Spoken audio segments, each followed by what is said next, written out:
গৃহবধূ থেকে রাজনীতির শীর্ষ নেতৃত্বে উঠে আসা খালেদা জিয়া টানা ৪১ বছর সক্রিয় রাজনীতিতে ছিলেন। ১৯৮৪ সালের ১০ মে কাউন্সিলের মাধ্যমে বিনা প্রতিদ্বন্দ্বিতায় তিনি বিএনপি চেয়ারপারসন নির্বাচিত হন। সেই সময় থেকে জীবনের শেষ দিন পর্যন্ত তিনি দলটির সর্বোচ্চ নেতৃত্বে ছিলেন। বাংলাদেশের জাতীয়তাবাদী দলের বিএনপি চেয়ারপারসন ও ৩ বারের সাবেক প্রধানমন্ত্রী বেগম খালেদা জিয়া আর নেই। মঙ্গলবার ভোর ৬টায় তিনি শেষ নিঃশ্বাস ত্যাগ করেন। তার মৃত্যুতে দেশের রাজনৈতিক অঙ্গনে নেমে এসেছে গভীর শোক। দলীয় নেতৃত্বের পাশাপাশি খালেদা জিয়া ৩ বার বাংলাদেশের প্রধানমন্ত্রী নির্বাচিত হন। এরশাদ বিরোধী আন্দোলনে আপোষহীন ভূমিকার জন্য তিনি পরিচিতি পান দৃঢ়চেতা নেত্রী হিসেবে। ইতিহাসে নাম লেখান বাংলাদেশের প্রথম নারী প্রধানমন্ত্রী হিসেবে। স্বামী শহীদ রাষ্ট্রপতি জিয়াউর রহমানকে হত্যার পরই মূলত তার রাজনৈতিক জীবনের সূচনা হয়। ১৯৮১ সালে ৩০ মে জিয়াউর রহমান নিহত হওয়ার পর সংকটে পড়েন বিএনপি। সেই কঠিন সময়ে গৃহবধূ খালেদা জিয়া রাজনীতিতে যুক্ত হন। ১৯৮২ সালের ৩ জানুয়ারি তিনি আনুষ্ঠানিকভাবে বিএনপিতে যোগদান করেন। ১৯৮৩ সালের মার্চে হন সিনিয়র ভাইস চেয়ারম্যান এবং ১ এপ্রিলে দলের বর্ধিত সভার প্রথমবারের বক্তব্য দেন। বিচারপতি সাত্তার অসুস্থ হয়ে পড়লে তিনি ভারপ্রাপ্ত চেয়ারপারসনের দায়িত্ব পালন করেন। পরের বছর ১০ মে দলের স্থায়ী চেয়ারপারসনের নির্বাচিত হন। বিএনপির প্রচার বিভাগের তথ্য অনুযায়ী খালেদা জিয়ার নেতৃত্বে ১৯৮৩ সালে ৭ দলীয় জোট গঠিত হয় এবং জেনারেল এরশাদের স্বৈরশাসনের বিরুদ্ধে দুর্বার আন্দোলন শুরু হয়। দীর্ঘ আন্দোলনকাল জুড়ে তিনি এরশাদ সরকারের সঙ্গে কোনো আপোষ করেননি। এই সময় বারবার তার চলাচলে নিষেধাজ্ঞা আরোপ করা হলেও এবং ৮ বছর তাকে ৭ বার অন্তরীণ করা হয়, তবুও তিনি সক্রিয়ভাবে এরশাদ বিরোধী আন্দোলনে নেতৃত্ব দিয়েছিলেন। দীর্ঘ রাজনৈতিক জীবনে বহু সংকট মোকাবেলা করেছেন বেগম খালেদা জিয়া।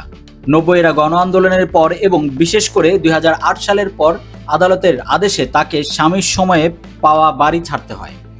একই সঙ্গে জীবনের সবচেয়ে বেদনাদায়ক অধ্যায় হিসেবে ছোট ছেলে আরাফাত রহমান কোকোর মৃত্যু শোক বহন করতে হয় তাকে।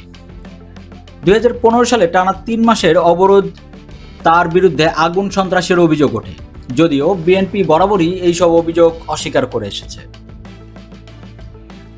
জাতীয়তাবাদী ঘরানার বিশিষ্ট বুদ্ধিজীবী অধ্যাপক এমাজউদ্দিন আহমেদের মতে বাংলাদেশের গণতান্ত্রিক আন্দোলনের ইতিহাসে খালেদা জিয়ার ভূমিকা অত্যন্ত গুরুত্বপূর্ণ।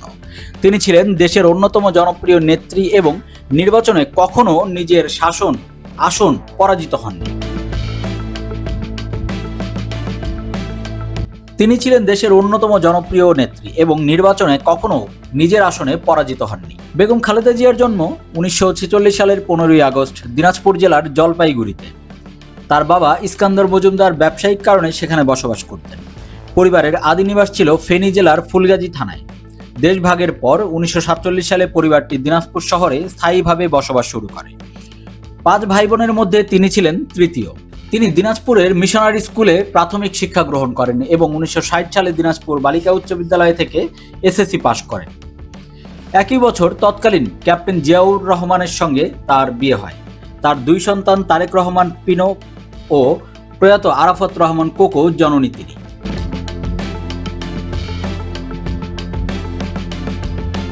এরশাদ আমলের বাইরে ২০০৭ সালেও তাকে বারবার করতে হয় কারাবরণ। তত্ত্বাবধায়ক সরকারের সময়ও কারাবরণ করতে হয় তাকে।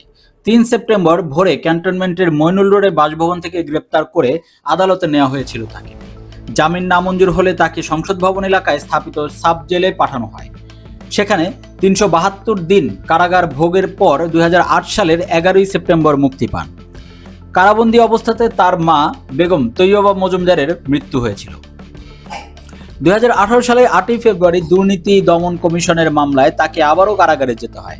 প্রায় ২ বছর কারাভোগের পর ২০২০ সালের ২৫শে মার্চ করোনাকালে শর্ত সাপেক্ষে ৬ মাসের জন্য তিনি মুক্তি পান। পরবর্তীতে মুক্তির মেয়াদ কয়েক দফা বাড়ানো হয়েছিল। ২০২৫ সালের ৫ই আগস্ট গণ অভ্যুত্থানে শেখ হাসিনার সরকারের পতনের পর রাষ্ট্রপতি মোহাম্মদ শাহাবুদ্দিন সংবিধানের ৪৯ অনুচ্ছেদের ক্ষমতা বলে তাকে দণ্ডমুক্ত ঘোষণা করেন। প্রায় ৪ দশক ধরে খালেদা জিয়া ছিলেন দেশের অন্যতম প্রভাবশালী রাজনীতিবিদ। ১৯৯১, ৯৬ এবং ২০০১ সালের সংসদ নির্বাচনে তিনি একাধিক আসনে প্রার্থী হয়ে সবগুলোতেই জয়লাভ করেন। সর্বশেষ ২০০৮ সালের নির্বাচনেও তিনি আসনে জয়ী হন। ২০১৪ 2024 সালের নির্বাচনে বিএনপি বয়কট করায় তিনি নির্বাচনের বাইরে ছিলেন। 2026 সালে ত্রয়োদশ সংসদ নির্বাচনে অংশ নেওয়ার প্রস্তুতি চলছিল। খালেদা জিয়া 1991, 96 এবং 2001 সালের প্রধানমন্ত্রী নির্বাচিত হন। 1991 সালে তার নেতৃত্বে সংবিধানের দ্বাদশ সংশোধনীর মাধ্যমে দেশের সংসদীয় গণতন্ত্র পুনঃপ্রতিষ্ঠিত হয়েছিল। 1996 সালে 1 মাসের জন্য প্রধানমন্ত্রী হিসেবে দায়িত্ব পালন করেন এবং পরবর্তী নির্বাচনে বিরোধী দলীয় নেত্রী হন। বাংলাদেশের রাজনীতিতে আপোষহীন নেতা, নেতৃত্ব এবং সংগ্রামের প্রতীক হিসেবেই ইতিহাসে স্মরণীয় হয়ে থাকবেন বেগম খালেদা জিয়া।